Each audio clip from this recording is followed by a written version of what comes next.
Hello and welcome students, मैं जय कुमावत स्वागत करता हूं आप सभी का मिशन ज्ञान क्लासेस के ई लर्निंग प्लेटफॉर्म पर।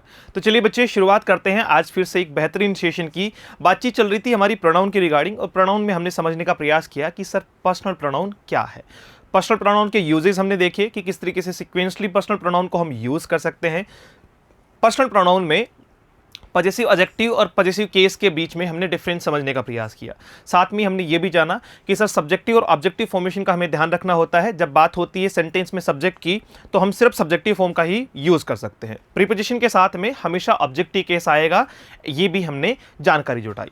अब बातचीत करते हैं आज जो है वो इस सेशन में एक नए जो है वो जोश और जुनून के साथ में आगे बढ़ते हैं और चीजों को लेकर चलते हैं बेहतरीन की तरफ। तो चलिए शुरुआत करते हैं। फिर बात करते हैं सेकंड नंबर की। पहला अपना कौन सा था भाई? पहला अपना था personal pronoun. Second type of pronoun आपका कौन सा हो जाएगा? Reciprocal pronoun. भाई जब भी इसका नाम सुनो ना रेसिप्रोकल का, देखो रेसिप्रोकल क्या होता है रेसिप्रोकल क्या होता है? जब बात किसकी होती है? जब बात वर्ब की हो और वो आपस में क्या करती हो? रेसिप्रोकल। भाई दोबारा से सब्जेक्ट और ऑब्जेक्ट जब घूम के किस पे आए, बाउंस बैक करना शुरू कर देंगे वर्ब पे। रेसिप्रोकल होना सिंपली इसमें आपको दो के अलावा तीसरा कॉन्सेप्ट ही तैयार नहीं करना है। ये सबसे आपका जो है वो सबसे छोटा सेगमेंट है प्रोनाउन में, जहां पे बातचीत होती है सिर्फ दो ही चीजों की, और दो ही चीजों को तैयार करना है बेहतरीन तरीके से। इसके अलावा कोई भी कॉन्सेप्ट इस सेगमेंट में से नहीं बन पाएगा। ठीक है। रेसिप्रोकल क्या है? ईच अदर और वन अनदर। दो वर्ड है रेसिप्रोकल के लिए, ईच अदर और वन अनदर। ईच अदर और वन अनदर। ईच अदर आता है दो के लिए, वन अनदर आता है दो से ज्यादा के लिए। सिंपल सी बात समझ जाओ, दो लोग जब बात कर रहे हैं, दो लोग जब बात कर रहे हो, बात करने का मतलब जब दो लोगों की बात हो तो यूज करते हैं हम ईच अदर का, और जब दो से ज्यादा की बात हो तो हम यूज करते हैं वन अनदर का। किसका यूज करते हैं? वन अनदर का। जैसे सेंटेंस की बात करते हैं, बोथ द सिस्टर्स। अब देखो बोथ किसको बताता है? दो को। बोथ किसको बताता है? दो को। Both the sisters helped one another in tight corners. ठीक है, बुरे टाइम में। टाइट कॉर्नर्स आपका क्या हुआ? आपका बुरा टाइम। भाई गलत हो गया, क्यों? क्योंकि कितने की बात हो रही है? दो की बात हो रही है। कितने की बात हो रही है? दो की बात हो रही है। इसी बात को हमने समझने का प्रयास किया। Both the sisters helped each other. भाई दो की बात हो रही है, बोथ द सिस्टर्स की बात हो रही है, तो उसके साथ में किसका यूज किया जाना? ईच अदर का यूज किया जाना। बिल्कुल क्या माना जाएगा? परफेक्ट माना जाएगा। बिल्कुल क्या माना जाएगा? परफेक्ट माना जाएगा। तो ये वाला सेंटेंस आपका बिल्कुल सही है, जबकि फर्स्ट नंबर सेंटेंस आपका बिल्कुल क्या था? गलत था। यस और नो? बात कर रहे हैं किसके बारे में? बात कर रहे हैं किसके बारे में? ईच अदर और वन अनदर की। ईच अदर और वन अनदर की। जब बात करते हैं ईच अदर और वन अनदर की, जैसे कि एग्जांपल लेते हैं अपन।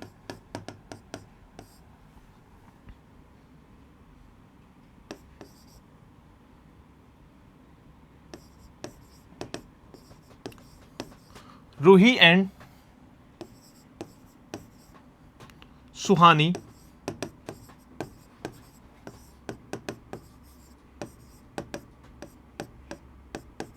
are fighting with one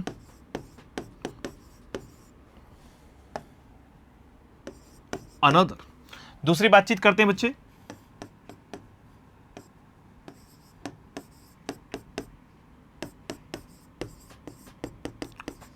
All the five brothers love each other. भाई कितना सिंपल ये बात समझ में आ गई होगी, कितनी सिंपल तौर पे ये बात समझ में आ गई होगी। यहां बात हो रही है रूही और सुहानी की। रूही और सुहानी की कितनी लड़कियां हैं? दो है। कितने की बात हो रही है? दो की। ये दोनों आपस में लड़ रही है, ये दोनों आपस में लड़ रही है। तो क्या इनके लिए जो है वो वन अनदर का यूज होना चाहिए? आप कहोगे सर बिल्कुल नहीं होना चाहिए। अगर दो की बात हो रही है तो उसकी जगह किसका यूज करेंगे हम? ईच अदर का यूज करेंगे। किसका यूज करेंगे? ईच अदर का यूज करेंगे। वहीं दो से ज्यादा लोग हो, ऑल द फाइव ब्रदर्स। भाई पांचों भाइयों की बात कर रहे हैं कि पांचों भाई एक दूसरे से क्या करते हैं? प्रेम करते हैं। तो ईच अदर तो दो के लिए आता है, तो यहां पे आपका क्या सुटेबल होगा? One another. क्या हो जाएगा भाई? One another. तो जब बात आती है रेसिप्रोकल प्रोनाउन की, so here are only two type of words. The first one is each other, that will be used for two persons, and one another for more than two persons. Done? आ जाओ भैया। बात करते हैं type third की। Type third आपका reflexive या आपका जो है वो इम्फेजिंग, आपका जो है वो आपका रिफ्लेक्सिव या आपका इम्फेजिंग जो प्रोनाउन है उसके बारे में बात कर रहे हैं। रिफ्लेक्शन जानते हैं, रिफ्लेक्शन क्या होता है सर? जानते हैं, हम दर्पण में खड़े होते हैं, हमारा रिफ्लेक्शन, हमारा प्रतिबिंब हमें दिखाई पड़ता है। वैसे ही इम्फेस करना, किसी चीज को इम्फेसाइज करना, मतलब जाहिर सी बात है उस पर जोर लगाकर कोई बात को कहना या उस पर जो है वो अधिकारात्मक प्रवृत्ति से किसी बात को कहना, तो वो इम्फेसाइज करना कहलाता है। क्लियर? अब बात करते हैं सर रिफ्लेक्सिव की। बात करते हैं रिफ्लेक्सिव या एक ही टाइप है दोनों का, रिफ्लेक्सिव या जो है वो आपका इम्फेजिंग। अच्छा, अगर इन पे बात करें कि सर इसको हम कैसे समझ सकते हैं, तो सबसे पहले तो आप ये समझो, इसको समझने के लिए सबसे पहले अपन को ये समझना पड़ेगा कि ये है क्या। ये है क्या? दो टाइप की चीजें। जैसे सेंटेंस को हमने पढ़ना शुरू किया था, जैसे बेसिक को हमने पढ़ने शुरू किया था, तो वहां हमने बात की थी ऑब्जेक्ट से रिलेटेड। किसकी बात की थी? ऑब्जेक्ट से रिलेटेड। भाई ऑब्जेक्ट की बात बहुत बार हो चुकी है। पहली बात हुई थी ऑब्जेक्ट को लेकर कि ऑब्जेक्ट दो टाइप के होते हैं। एक आपका ऑब्जेक्ट होता है, एक आपका, देखो ऑब्जेक्ट क्या होते हैं? दो टाइप के, एक आपका लिविंग, दूसरा आपका नॉन लिविंग, जिसको आप डायरेक्ट और इनडायरेक्ट के नाम से जानते हो। लिविंग आपका इनडायरेक्ट होता है, नॉन लिविंग आपका डायरेक्ट ऑब्जेक्ट होता है। ठीक है, डायरेक्ट ऑब्जेक्ट हमेशा आपको वर्ब से रिलेटेड दिखाई देगा। यहां तक की बातचीत क्लियर थी। जब बात करते हैं, जैसे मैं कहूं she gave me a pen, she gave me a pen, तो वहां पे मी, मैं तो हूं क्या? लिविंग हूं, और ए पेन आपका क्या है? नॉन लिविंग है। ए पेन आपका क्या है? नॉन लिविंग है। तो दोनों की फॉर्मेशन समझ में आ गई, दोनों की फॉर्मेशन समझ में आ गई। सर ये तो हमने कहीं ना कहीं वर्ब में भी पढ़ा था, और वर्ब में भी पढ़ने के टाइम पे हमने कैसे समझा था इस बात को कि सर जब बात आती है किसकी? ट्रांजिटिव वर्ब की, तो उसमें मोनो, डाई और आपकी जो है वो कॉम्प्लेक्स ट्रांजिटिव तीन बताई थी, जिसमें से मोनो में एक ऑब्जेक्ट था, डाई में दो ऑब्जेक्ट थे। डाई में क्या थे? दो ऑब्जेक्ट थे। तो जब ऑब्जेक्ट का यूज, कुछ ऐसी वर्ब समझना, रिफ्लेक्शन कब आता है? रिफ्लेक्शन कब आता है? अगर मान लो मैंने कोई काम किया, if I am a subject of the given sentence and if I do any type of work, अगर मैं कोई काम करता हूं और उसका रिफ्लेक्शन किसी दूसरे पे चला गया, किसी दूसरे पे चला गया। जैसे मैंने कहा कि भैया मैंने किसी को मारा है, किसी को क्या किया है? मारा है। I killed him, I killed him. Clear?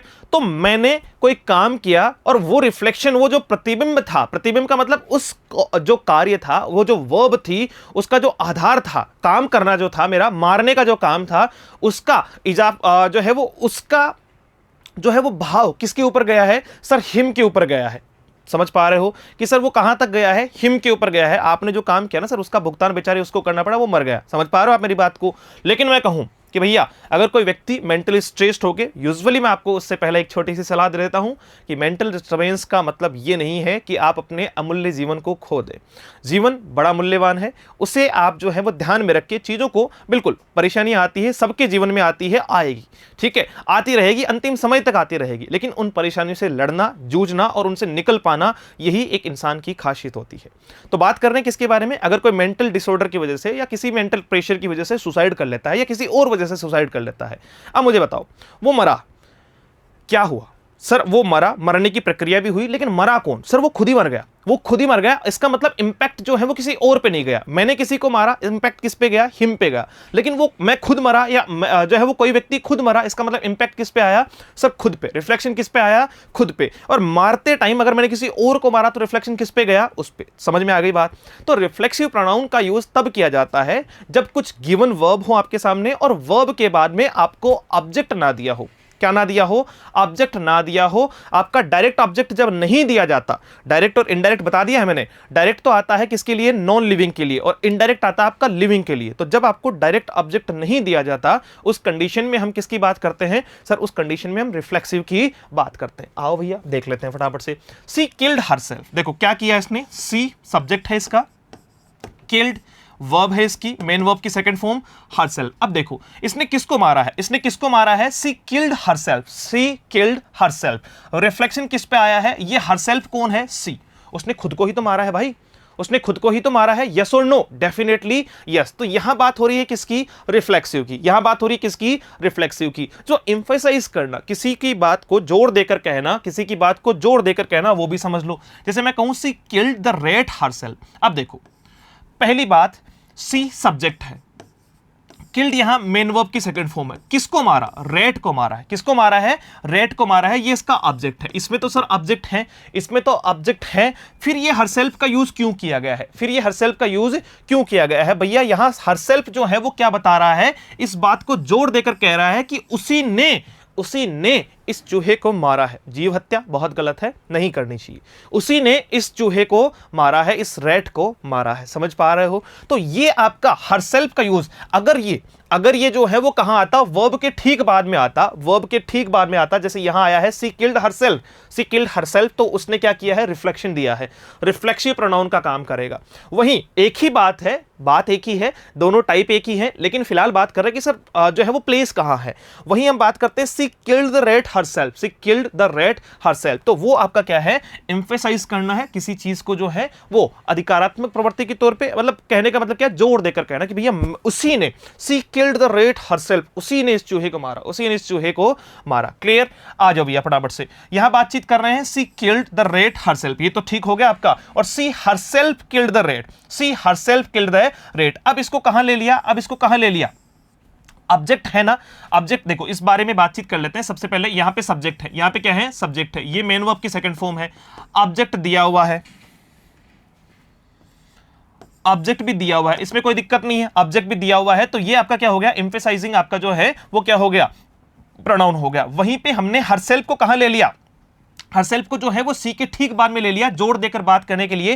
जैसे मैं कहूं I myself do the duty, भाई मैं ही अपनी ड्यूटी करता हूं, मैं ही अपनी ड्यूटी करता हूं, तू ही करेगा भाई, तेरी जगह कौन करेगा, लेकिन मैं गिना रहा हूं, जोड़ देकर इस बात को कह रहा हूं, I myself earn the money, I myself earn the money, मैं खुद ही पैसे कमाता हूं, भाई तू ही कमाएगा, दूसरा तो कमा के कौन देगा। तो जब बात आती है खुद की बात को जोड़ देकर कहने की, तो आपका सब्जेक्ट के ठीक बाद में या फिर ऑब्जेक्ट के बाद में जो है वो आप किसका यूज करते हैं, एम्फेसाइजिंग का यूज करते हैं। जैसे यहां पे बातचीत हो रही है, सब्जेक्ट के ठीक बाद में यूज कर लिया, या फिर इसका यूज कहां कर लिया, लास्ट में कर लिया। लेकिन ऑब्जेक्ट देखना, क्या देखना है, ऑब्जेक्ट देखना है। अगर ऑब्जेक्ट नहीं होता अगर ऑब्जेक्ट नहीं होता ना मेरे भाई, अगर ऑब्जेक्ट नहीं होता तो फिर आपका क्या नहीं आता, आपका जो है वो सीधे बेसिस पे आप जो है वो इसका यूज नहीं कर पाते, फिर ये रिफ्लेक्सिव का काम करना शुरू कर देता। किसका काम करना शुरू कर देता, रिफ्लेक्सिव का काम करना शुरू कर देता, कि यहां इसने खुद को मारा है, यहां इसने चूहे को मारा है, और यहां पे भी बात किसकी हो रही है, सी हरसेल्फ किल्ड द रैट। दोनों ही बातें सही है, दोनों ही बातें सही है, कोई डाउट नहीं है। आ जाओ भैया बात करते हैं। अब देखो इसके कुछ एग्रीमेंट की बात करते हैं। बेस्ड ऑन एग्रीमेंट के आधार पे अगर बात करें, जैसे मैं कहूं all of us did the work by my self, यार सिंपल सी बात है। एग्रीमेंट का मतलब ये हुआ, देखो माई का माई सेल्फ, अगर सिंगुलर फॉर्म में बात करें तो आई का क्या बनता है, माई, और माई का क्या बनेगा, माई सेल्फ। वैसे ही वी का और, लेकिन और का क्या बनेगा, देखो माई सेल्फ सिंगुलर में बन जाएगा, माई सेल्फ सिंगुलर में बन जाएगा, और आपका जो है वो और सेल्फ नहीं बनेगा ना। क्यों नहीं बनेगा, क्योंकि सर ये आपका और होता ही नहीं है सिंगुलर, तो भाई क्या बनेगा फिर, और सेल्स बनेगा। क्या बनेगा, और सेल्स बनेगा, SELVES, ये इसका प्लुरल बन जाएगा। डन। वैसे ही आपका यू का योर सेल्फ भी बनता है, योर सेल्फ भी बनता है, और आपका योर सेल्स भी बनता है, हां कि ना। यू का योर सेल्फ भी बनता है और आपका योर सेल्स भी बन जाएगा। क्यों बन जाएगा बताओ तो, देखिए एक बार क्यों बन जाएगा। सर आप ही ने बताया था कि यू जो है वो सिंगुलर और प्लुरल दोनों फॉर्मेशन में यूज किया जा सकता है, तो ये तो रहा सिंगुलर फॉर्मेशन में, ये रहा प्लुरल फॉर्मेशन में। फिर आपका ही का हिमसेल्फ बन जाएगा, सी का हरसेल्फ बन जाएगा, और दे का देयर सेल्फ बन जाएगा, हाँ कि ना, देमसेल्फ, देयर सेल्फ और आपका देमसेल्व्स। डन। अब आते हैं बात पे, यहां पे थोड़ा सा देखते हैं इसको, इसके बारे में और चर्चा करेंगे पर आगे। All of us did the work by my self. अब मुझे बताओ अस की बात आ रही है, किसकी बात आ रही है, all of us, all of us, us की बात आ रही है कि ऑल ऑफ अस, हम सब जो है वो क्या करते हैं, did the work by my self. Sir my self तो सिंगुलर के लिए आता है ना, माई सेल्फ तो सिंगुलर के लिए आता है, अस के हिसाब से और में जाएगा, और के हिसाब से और सेल्स बनेगा। क्या बनेगा, और के हिसाब से जो है वो क्या बनेगा, आपका और सेल्स बनेगा। ये बात सही हो जाएगी, इस बात को गलत कर देंगे। नेक्स्ट आपका बेस्ड ऑन योर सेल्फ और योर सेल्स, ठीक है, इन दोनों के बारे में बात करते हैं, इन दोनों के बारे में बातचीत करते हैं। तो आ जाओ भैया फटाफट से देख के बताओ जल्दी से। देखो पहली बातचीत चल रही है किसके बारे में, both of you must behave your self, ठीक है। सर जब बात आती है प्लुरल की, जब बात आती है प्लुरल की, तो किसकी बात आती है? बात आती है प्लुरल की, both of you must behave yourself. तो भैया योरसेल्फ बन जाएगा क्या? योरसेल्फ बन जाएगा क्या? यहां बात कर रहे हैं बोथ की। सर ये तो बोथ तो प्लुरल को बताता है, बोथ तो किसको बताता है?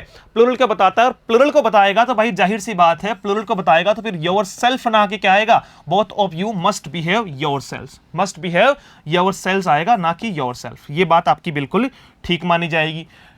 नेक्स्ट आपका, अब बात करते हैं उन वर्ब्स के बारे में, उन वर्ब्स के बारे में जब बात आती है किसकी? जब बात आती है कि सर हम किन, आपने अभी अभी बताया था कि कुछ वर्ब के साथ में ऑब्जेक्ट ना होने की स्थिति में आप किसका यूज करते हैं? आप यूज करते हैं रिफ्लेक्सिव प्रोनाउन का। तो वो कौन सी वर्ब है जब हम ऑब्जेक्ट नहीं आएगा और वहां पे किसका यूज करेंगे? रिफ्लेक्सिव प्रोनाउन का यूज करेंगे। तो we use reflexive pronoun after some words, ठीक है, कुछ ऐसी वर्ब जिनके साथ में हम रिफ्लेक्सिव प्रोनाउन का यूज करते हैं अगर ऑब्जेक्ट नहीं आया तो, ठीक है। अगर ऑब्जेक्ट नहीं आया था, इफ, लिख लेना इस बात को, if direct object is not given. अगर डायरेक्ट ऑब्जेक्ट नहीं दिया हुआ है, अगर डायरेक्ट ऑब्जेक्ट नहीं दिया हुआ है तो फिर किसका यूज करेंगे? फिर किसका यूज करेंगे? We use reflexive pronoun after some words like absent हो गया, प्रेजेंट हो गया, ये तो याद हो जाएगा, एब्सेंट प्रेजेंट हो गया, अवेल हो गया, इंजॉय हो गया, इंट्रोड्यूस हो गया, बिजी हो गया, कंटेंट हो गया, प्राइड हो गया, हर्ट हो गया और चीट हो गया। जब इनके साथ में आपका डायरेक्ट ऑब्जेक्ट नहीं दिया हुआ होता तो उस कंडीशन में जो है वो किसका यूज करते हैं? हम इस कंडीशन में किसका यूज करते हैं? सर रिफ्लेक्सिव प्रोनाउन का यूज करेंगे। जैसे बात आई किसकी? बात I the teacher एब्सेंटेड, the teacher एब्सेंटेड। अब देखो किसकी बात कर रहे हैं? टीचर की। टीचर एब्सेंटेड आपकी वर्ब की सेकंड फॉर्म हो गई, ठीक है। फ्रॉम द क्लास, तो ये ऑब्जेक्ट तो नहीं है, ऑब्जेक्ट तो नहीं है यस्टरडे, तो जाहिर सी बात अगर ऑब्जेक्ट नहीं दिया हुआ, अरे फ्रॉम द क्लास ऑब्जेक्ट है क्या? द टीचर एब्सेंटेड वेयर होगा ना, फ्रॉम वेयर, फ्रॉम वेयर, तो आप कहोगे सर क्लास से। कहां से? क्लास से। और आइडेंटिफिकेशन क्या कहता है? नाउन का आइडेंटिफिकेशन क्या कहता है? नाउन का आइडेंटिफिकेशन कहता है आपका व्हाट या हु या हुम, व्हाट या हु या हुम। तो किसकी बात करेंगे? द टीचर एब्सेंटेड, इस वर्ब के ठीक बाद में आपका क्या आ गया? इस वर्ब के ठीक बाद में आपका क्या आ गया? हिमसेल्फ। किसके लिए आया है? टीचर के लिए। टीचर कौन सा gender? Common gender. Common gender में फर्स्ट प्रायोरिटी किसकी? सर पुरुष की, ही की। ये तो बात बताई हुई है आपको जेंडर में भी। इसका मतलब the teacher absented himself from the class yesterday, ये वाली बात बिल्कुल सही मानी जाएगी, जबकि ये पहला सेंटेंस बिल्कुल क्या होगा? गलत होगा। तो कुछ ऐसी वर्ब जैसे आपका एब्सेंट हुआ, प्रेजेंट हुआ, इंजॉय हुआ, इंट्रोड्यूस हुआ, अवेल हुआ, चीट हुआ, इन सब के साथ में जो है वो विदाउट ऑब्जेक्ट, जब आपका डायरेक्ट ऑब्जेक्ट नहीं दिया जाता तो आप इनके साथ में अब किसका यूज करेंगे? रिफ्लेक्सिव प्रोनाउन का यूज करेंगे। आओ भैया, we do not use reflexive pronoun after keep. देखो हम इनके साथ में, हम इन वर्ब के साथ में रिफ्लेक्सिव प्रोनाउन का यूज नहीं करते हैं, हम इनके साथ में रिफ्लेक्सिव प्रोनाउन का यूज नहीं करते हैं। कौन कौन सी? कीप, शॉवर, ठीक है, shower, bath, stop, start, clean और ड्रेस। भाई ये याद रखना है ना, ये बहुत इंपॉर्टेंट है कि सर इनके साथ में हम जो है वो किसका यूज नहीं करते हैं? इनके साथ में जो है वो किसका यूज नहीं करते हैं? हाइड भी इसी में आ जाएगा, हाइड भी इसी में आ जाएगा कि सर हम इनके साथ में किसका यूज नहीं करते हैं? रिफ्लेक्सिव प्रोनाउन का यूज नहीं करते हैं। क्यों नहीं करते हैं ये भी मैं आपको बता देता हूं। देखो अगर मैं बात करूं किसके बारे में, आई स्टार्टेड अ बिजनेस, मैं कहूं आई स्टार्टेड, तो जाहिर सी बात है मैंने स्टार्ट किया है, मैंने स्टार्ट किया है। तो जब मैंने स्टार्ट किया तो मुझे इस बात को जोड़ देकर कहने की जरूरत नहीं है, जोड़ इसके ऊपर रिफ्लेक्शन तो बाय डिफॉल्ट रिफ्लेक्शन आ रहा है कि भैया मैंने बिजनेस स्टार्ट किया है, मैंने बिजनेस स्टार्ट किया है, तो जाहिर सी बात है, या मैं नहाया हूं, ठीक है, मैं नहाया हूं, आई बाथ माई सेल्फ, मैं खुद नहाया हूं। भाई तू खुद ही नहाएगा। नहाने की जब बात आएगी, जब बात आ रही किसकी? शॉवर की, बात की, ड्रेस की, ठीक है, ड्रेस की। ड्रेस नाउन भी है और ड्रेस वर्ब भी है, ठीक है। कपड़े पहनना क्या कहलाता है? ड्रेस कहलाता है। ड्रेसिंग सुना होगा आप लोगों ने, जैसे किसी की चोट लग जाती है तो पट्टी करते हैं तो क्या कहते हैं? ड्रेसिंग कहते हैं। अच्छा बताओ फटाफट से। तो जब बात आती है किसकी? कीप की, शॉवर की, बात की, स्टार्ट की, स्टॉप की, हाइड की और इन सब ऐसे वर्ड की, इन सब ऐसी वर्ब्स की, तो उसके साथ में किसका यूज नहीं करते हैं? रिफ्लेक्सिव प्रोनाउन का यूज नहीं करते हैं। So I started a business will be correct, ठीक है। आई स्टार्टेड माई सेल्फ कहने की आपको जरूरत नहीं है। वैसे ही Radha hid behind a tree. अब यहां पे आपको देखो, राधा जो है, राधा जैसे ही ट्री के पीछे खड़ी हुई, जैसे ही अगर मान लीजिए मैं कहूं कि भैया मुझे अपने आप को छुपाना है, मुझे अपने आप को छुपाना है, तो मैं क्या करूंगा? एक पेड़ के पीछे खड़ा हुआ तो मैं अपने आप छुपा हूं, ना कि मैंने छुपाया है।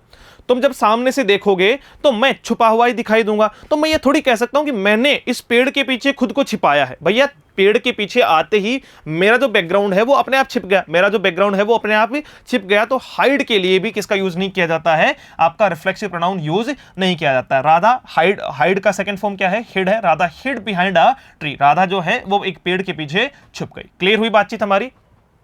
चलो तो बात करते हैं एक छोटे से क्वेश्चन की, और क्वेश्चन आपका क्या है, based on my self. My self के बेस्ड पे एक क्वेश्चन है, माई सेल्फ के बेस्ड पे एक क्वेश्चन है। जल्दी से बता दो फटाफट से, myself Pulkit Sharma, myself Pulkit Sharma. तो क्या ये जो है वो बातचीत ठीक होगी या गलत होगी? क्या ये बातचीत ठीक होगी या गलत होगी? तो जब बात करते हैं किसके बारे में, माई सेल्फ के बारे में, माई सेल्फ के बारे में, तो ग्रामेटिकल सूटेबिलिटी क्या कहती है, ग्रामेटिकल सूटेबिलिटी क्या कहती है भाई, आप रिफ्लेक्सिव प्रोनाउन का यूज तो तब करोगे ना जब पहले से आप क्या देके रखोगे, आई का माई सेल्फ बनता है, आई का माई सेल्फ बनता है मेरे भाई। तो यूजुअली आप किसका यूज करोगे, आप यूजुअली किसका यूज करोगे, आई एम का यूज करोगे। किसका यूज करोगे, आई एम पुलकित शर्मा। इसीलिए आप अगर किसी अच्छे, अगर आप किसी जो है वो अच्छे जो है वो मोटिवेशनल स्पीकर को सुनोगे या इंट्रोड्यूस करने की जब बात आती है अच्छे लेवल पर, तो वहां अपने आप को साबित करने के लिए, अब साबित करने का मतलब क्या हुआ कि जब अपनी बात की जाती है, अपनी बात का जब वजूद रखा जाता है, तो आप आई माई सेल्फ ना कह के क्या कहते हो, आई एम कहते हो। आई एम अपना नाम, आई एम अपना नाम। तो जाहिर सी बात है यहां पे जवाब क्या होगा आपका, माई सेल्फ की जगह हो जाएगा आपका I am Pulkit Sharma, I am Pulkit Sharma. तो यहां बात की हम लोगों ने सबसे पहले जो है वो रेसिप्रोकल प्रोनाउन की। Reciprocal is a type of pronoun that is used for each other and one another. दो के लिए यूज किया जाएगा, ईच अदर दो से ज्यादा के लिए one another. The second one was reflexive pronoun और एम्फेसिंग प्रोनाउन। जब बात करते हैं बात को जोड़ देकर कहने की, रिफ्लेक्सिव का मतलब खुद रिफ्लेक्शन आएगा, ऑब्जेक्ट नहीं दिया होगा, ठीक है। वहीं जो है वो एम्फेसिंग, जो आपका एम्फेसाइज करना, किसी चीज को एम्फेसाइज करना, जोड़ देकर बात को कहना, तो वहां आपका ऑब्जेक्ट के साथ में भी किसका यूज किया जा सकता है, एम्फेसाइजिंग का यूज किया जा सकता है। कुछ ऐसी वर्ब की हमने बात की जिनके साथ में आपको जो है वो क्या दिखाई देगा, रिफ्लेक्सिव प्रोनाउन दिखाई देगा, और साथ में ही कुछ ऐसी वर्ब की भी बात की जिनके साथ में रिफ्लेक्सिव प्रोनाउन का यूज करना गलत माना जाता है। फिलहाल आज का जो है वो पार्ट हम यहीं से जो है वो खत्म करेंगे। इसके ठीक बाद में हम लेकर चलेंगे इसके ठीक आगे के कुछ पार्ट्स को और बातचीत का दौर शुरू करेंगे। सर इनके और यूजेस कहाँ कहाँ है, कौन कौन से टाइप जो है वो प्रोनाउन के बचे हुए हैं और किस टाइप से हम इन चीज़ों को सीख सकते हैं, बात करेंगे एक नई सेशन में। Thank you so much, have a great day, see you soon in the next session.